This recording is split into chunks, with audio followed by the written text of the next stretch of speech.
5 апрелде 27 жаштагы Айзада Канатбекова уурдалган. 102 номерине чалуу 7:30да келип түшкөн. Ал эми иш реестерге 13:30да гана катталган. Камерага тартылган кадрда кызды күч менен унаага салып жаткандыгы көрүнүп турса дагы, факт уурдалган эмес, жоголгон деп катталган. Видеодо уурдаган адамдар, унаалардын номерлары, алар кайда бараткандыгы көрүнүп турат.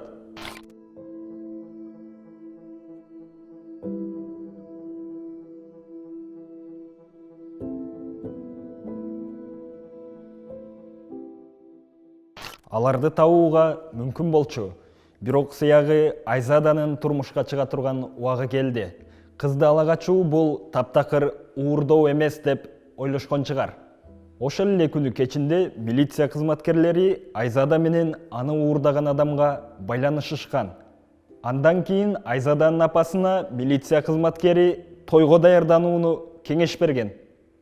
Той жейсің, ачуалар келет, ты мне переживать. Да вы на свадьбе гулять будете, к вам сваты скоро приедут, вот увидите, сказали они. Замирбектин бир тууган агасы анын соо эмес экенин, мындай кадамдарынын жыйынтыгы адам өлтүрүүгө алып келерин билиши керек эле. Азыр айтып коюн сиздерге, болду. Акыркы жолу мени угуп атасыздар, рахмат барыңыздарга. Милиция кызматкерлери 2 күн алар менен байланыш болбогонуна тынчсызданган эмес. 2 күн бою кыздан кабар болгон жок. Унаадагы сөөктөрдү мал багып жүргөн койчу табат. Ал машинаны буга чейин да көргөн, бирок ылайга тыгылып калган деп ойлоп, маани берген эмес. Ыкча миликтөө кызматкерлери уурдаган адамдын ким экендигин билип, унаанын изин дароо таба алышмак. Атүгүлү анын телефон номери да бар болчу. Аны менен байланышуу мүмкүн болбогон соң, дароо куткаруу операциясына чыгышы керек болчу. Замирбек мурда соттолгон жана буга чейин да кызга тынчтык бербей келген. Кыз андан качып кетүүгө да аракет кылган. Тилекке каршы, биздин ыкчам кызматкерлер өз милдеттерин так аткарышпайт. Эске салсак, Камила Дүйшебаеваны өлтүргөндөр дагы деле кармалай элек. Бул ала качуу болгондуктан биздин коомдо дагы деле олуттуу кабыл алынбайт. Кыздар жабыркаса да милицияга баргылары келбейт. Анткени аларга олуттуу мамиле такыр жасалбайт. Мындай жагдайлар негизи адекваттуу коомдо кандай каралышы керек? Биринчиден, уурдалган адамдын өмүрү приоритетте болуп, ыкчам кызматкерлер иштеши керек. Экинчиден, ошол аймактын жашоочулары окуядан кабардар болушу керек. Мисалы, АКШда кандайдыр бир олуттуу окуя орун алса, ошол аймактын жашоочуларына СМС билдирүү жөнөтүлөт. Жарандар кошумча маалымат билишсе, жибере алышат. Amber Alert эскертүүсү. Жаш балдарды уурдап кетишкенде жиберилген эскертүү.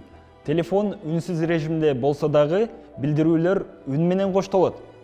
Биздин өлкөдө Айзаданын туугандары видеону өздөрү алышып, иш алга жылышы үчүн социалдык тармактарга өздөрү таратышты.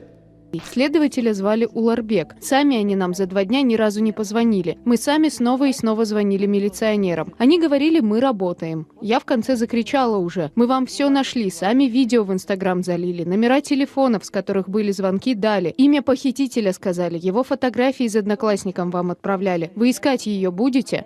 Үчүнчүдөн, укук коргоо органдары шалаакылык менен иш алып барышса, толугу менен жоопко тартылышат. Мисалы, Түштүк Кореяда 2012 жылы улуттук полициянын башчысы кетирген катасы үчүн уялып, кечирим сурап, кызматтан кеткен. Анткени колл-центр менен мөөнөттөгү кызматтын ортосундагы түшүнбөстүктөн улам, офицерлер кызды зордуктоодон жана өлүмдөн сактап кала алган эмес.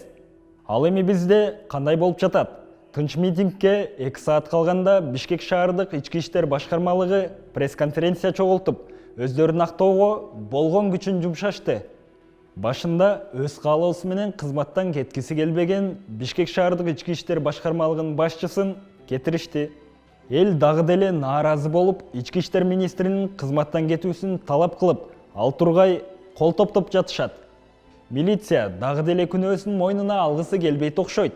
Балким кыздын өзү күнөөлүүбү деп кошуналарын кыдырып жүрүшөт. Ошондой эле алар шалаакылык жөнүндө унчукпаш үчүн туугандарын чакырып, компромисстерди сунуштап жатышат. Азырынча Айзаданын апасы жабырлануучу катары тааныла элек жана анын туугандары күбө катары сурала элек. Биздин коом кызды ала качуу адам уурдоого барабар экендигин түшүнүүгө убакыт келди. Көйгөй оолуттуу экенин түшүнүү үчүн дагы канча кыз өмүрүн бериши керек? Кайдыгер карабайлы жана мындай трагедиянын кайталануусуна жол бербейли.